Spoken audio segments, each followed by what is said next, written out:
Islamic Republic of Iran refused US proposal after waiting of a day. ኢራን ትራምፕን ለቀናት ደጅ አስጠንታ በመጨረሻም የድርድሩን መልስ ሰጠች። ትራምፕን በብስጭት ፈጽሞ አልቀበለውም ብለዋል። ኔታንያሁ ደግሞ ጦርነቱ አላበቃም፣ የኢራንን የበለጸገው ዩራኒየም በኃይል ገብተን ልንወስደው እንችላለንም እያሉ ነው። ኢራንም ከቻላችሁ ሞክሩ እያለች ነው። ትራምፕ ክፉኛ ተበሳጭተዋል። እውነቴን ነው የምላችሁ እነዚህ ሰዎች ጌም እየተጫወቱ ነው ብለው አርፈዋል። ፕሬዝዳንት ዶናልድ ትራምፕ ክፉኛ ተበሳጭተዋል። ለኢራን የመደራደሪያ ነጥቦችን ልኮ ምላሹን ሲጠብቁና ሲጠባበቁ ቀርመዋል። ኢራንም ቆያየሁትና እየመረመርኩት ነው በማለት እሳቸው በላኩት የመደራደሪያ ሰነድ ላይ በዝምታ ከርማለች። በመጨረሻም ለዚህ የፕሬዝዳንት ትራምፕ አስተዳደር የመደራደሪያ ነጥቦች ያሉኝ ምላሾች እነዚህ ናቸው በማለት ኢራን በትላንትናው ዕለት አቋሟን አሳውቃለች። ሰነዱን ያስመረመሩት ፕሬዝዳንት ትራምፕ ይሄማ እንዴት ይሆናል በማለት ያዙ ይልቀቁኝ እያሉ ነው። ቻናላችንን ሰብስክራይብ በማድረግ እይታዎትን ይጀምሩ። ቪዲዮአችንን ደግሞ ሌሎች ሰዎች ጋር እንዲደርሱ ላይክ በማድረግ እንዳይዘናጉ። መልካም ቆይታ። ይህንን የፕሬዝዳንት ትራምፕ ንግግር በኋላ ኢራን በበኩሏ በቃ ያለኝና የምለው ይህን ነው በማለት እቅጩን ተናግራለች። ከኢራን ጋር ለ39 ቀናት ከተፋለመ በኋላ የለም ከዚህ በላይ ጦርነቱን ማስቀጠል አስፈላጊ አይደለም፣ አሁን የተኩስ አቁም ስምምነት ማድረግ ያስፈልጋል በማለት ቀነ ገደብ የሌለው የተኩስ አቁም ያደረጉት ትራምፕ በዚህ መሃል ኢራንን በድርድር ለማግባባት ያደረጓቸው ሙከራዎች በሙሉ ሊሳኩ አልቻሉም። ኢራን ሆይ ድርድርን በተመለከተ ያለሽ አቋም ምንድነው በሚል ፕሬዝዳንት ዶናልድ ትራምፕን የጽሑፍ መልእክት የተላከለት ኢራን በፓኪስታን በኩል የተቀበለችውን ጥያቄ ቆይ እየተመለከትኩትና ምርመራ ላይ ነኝ፣ ጥቂት ታገሱኝ በማለት ፕሬዝዳንት ዶናልድ ትራምፕን ክፉኛ ደጅ ስታስጠና ከርማለች። ፕሬዝዳንት ዶናልድ ትራምፕ የዚህ ጦርነት ምዕራፍ ሊዘጋ ባለመቻሉ በአሜሪካም ሆነ በመላው ዓለም እያስከተለ ያለው ኢኮኖሚያዊ አሉታዊ ተጽዕኖ ባይፈልጉም እንዲንቆራጠጡ አድርጓቸዋል። በዕለት ተዕለት ፕሬዝዳንታዊ ስልጣናቸውን አሜሪካን ማስተዳደር ቀነስ አድርገው በኢራንና ኢራን ጉዳይ የተወጠሩት ፕሬዝዳንቱ ኢራንን እንደምንም ተጭኖና አግባብተው በድርድር ለማንበርከክ የሄዱበት ርቀት ሁሉ የእምቧይ ካብ ሆኖ እየተበተነ ሊሰምርላቸው አልቻለም። ይህን የትራምፕን ዘርፈ ብዙ ጥረት የተረዳችው ኢራንም ጨዋታውን እንዴት እንደምንጫወት አውቃለሁ በማለት ትራምፕን እሳት ላይ ጥዳቸዋለች። በዚህ ሂደት ውስጥ ጊዜ የሚባል ነገር አለ። እያንዳንዱ የሆርሙዝ ተዘግቶ የመቀጠል ቀን የቢሊዮኖች ዶላር ኪሳራ ነው። የአሜሪካ ወዳጅ የሆኑት ነዳጅ ሻጭ የመካከለኛው ምስራቅ ሀገራት ትራምፕን ጦርነቱ ይበቃል በማለት እየተማጸኗቸው ነው። ኢራን በአሜሪካ በኩል የቀረበላትን የድርድር ሐሳብ እየመረመርኩት ነው፣ ተረጋጉ፣ ችኮላውን ምን አመጣው በማለት ትራምፕን ለቀናት ደጅ አስጠንታለች። በመጨረሻም የኔ አቋም ይህ ነው በማለት የድርድር ሰነድ ምላሹን ሰጥታለች። ትራምፕ በዚህ ወቅት ነበር በንዴት ጦፈው ይህ ተቀባይነት የለውም፣ ኢራን እያሾፈችና ጌም እየተጫወተች ነው ሲሉ ምላሻቸውን የሰጡት። እውነቴን ነው ምላችሁ ኢራን ትሸንፋለች፣ እንደራደር በማለት እግራችን ስር የወደቀችው ራሷ ናት። እኛ ባህር ኃይሏን ደምስሰን ከባህር በታች ስላደረግነው አየር ኃይሏን በሙሉ ስላስወገድነው መሪዎቿን ስለገደልን ኢራን ከዚህ በኋላ ምን አማራጭ አላት ሲሉ የከረሙት ፕሬዝዳንት ዶናልድ ትራምፕ አሁን የገጠማቸው ተደራዳሪ እሳቸው እንደሚሉት በወታደራዊ ሽንፈት አንገቱን የደፋና ያቀረቀረ ሆኖ አላገኙትም። እንደውም በሌላ አቅጣጫ የላከችሁትን ሰነድ ቆይ ልመርምረው በማለት ተደራዳሪዎቿን ደጅ የምታስጠና ኢራን ሆናለች። ትራምፕ ክፉኛ ጸጉራቸውን ያስነጫቸው ከዚህ ሁላ ደጅ ማስጠናት በኋላ ኢራን የሰጠችው የጽሑፍ ምላሽ ነው።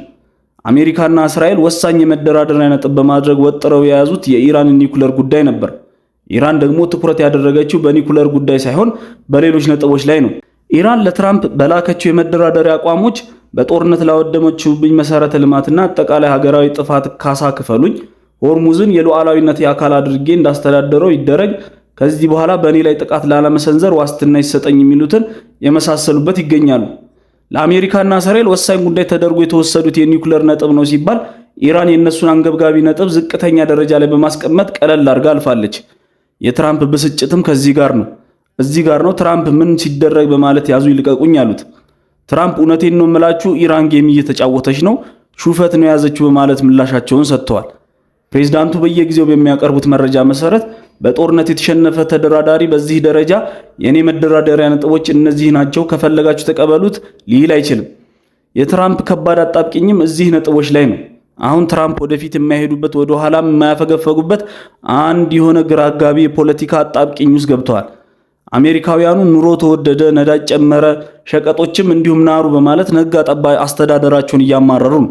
ለዚህ ደግሞ ምክንያቱ የኢራን ጦርነት በተለይ ደግሞ የሆርሙዝ መዘጋት ነው።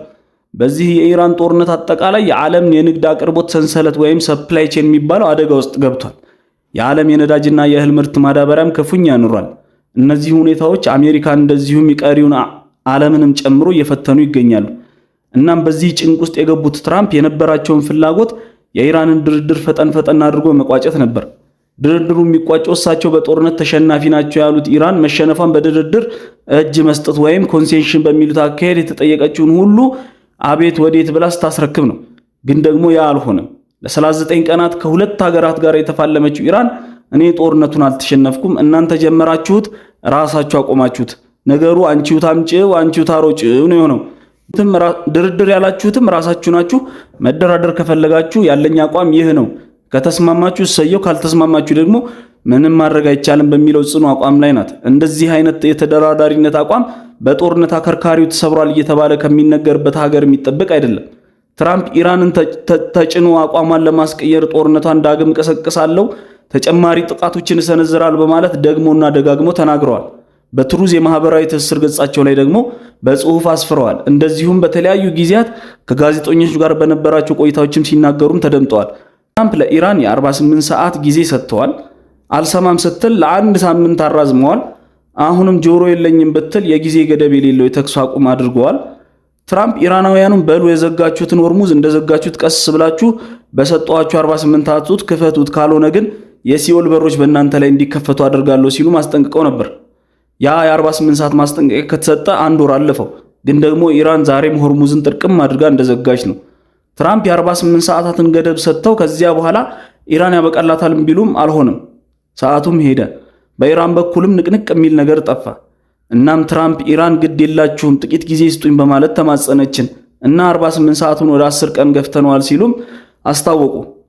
ኢራን ሆርሙዝን ካልከፈተች የድልድይ ቀን፣ የኤሌክትሪክ መሰረተ ልማት ውድመት ቀን በማለት ሁሉንም አንድ በአንድ ደመስሳለሁ ሲሉም ትራምፕ ክፉኛ አስጠንቅቀውም ነበር። ይህ ሁሉ የቀናት ገደብ ጊዜ ካለፈ በኋላ እነሆ አንድ ወር አልፎ ሁለተኛ ወር እየመጣ ነው። ኢራንም ሆርሙዝን አልከፈተችም። ትራምፕ ከብዙ ዛቻቸውም አንዱንም አላደረጉም። ትራምፕ እንደውም በመጨረሻ ከኢራን ጋር ወደ ሰላም ስምምነት እየተቃረብን ነው፣ በቃ ከዚህ በኋላ ማስቀምጠው ቀነ ገደብ ወይም ደግሞ ዴድላይን የለም ሲሉም አስታወቁ። በሌላ አቅጣጫ ኢራን እንደውም የሆርሙዝን መክፈት ይቅርና ሆርሙዝ ይሰጠኝ የሉዓላዊነት አካል አድርገው ስትልም አስታውቃለች። ትራምፕ ትላንትና ያበሳጮቸውም ይሄ ጉዳይ ሆኖ ታይቷል። ኢራን በማስፈራራቱ በኩል ትራምፕ ቃላት ያለቁባቸው ይመስላል።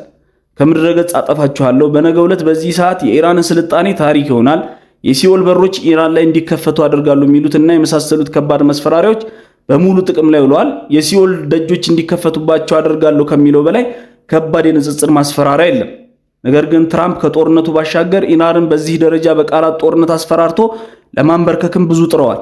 ሌላው ቀርቶ ኢራንን ማን እንደሚመራት አናውቅም፣ መሪዎች እንኳ ሁሉም አልቋል ያሉትም ቢሆን ተከፋፍለዋል።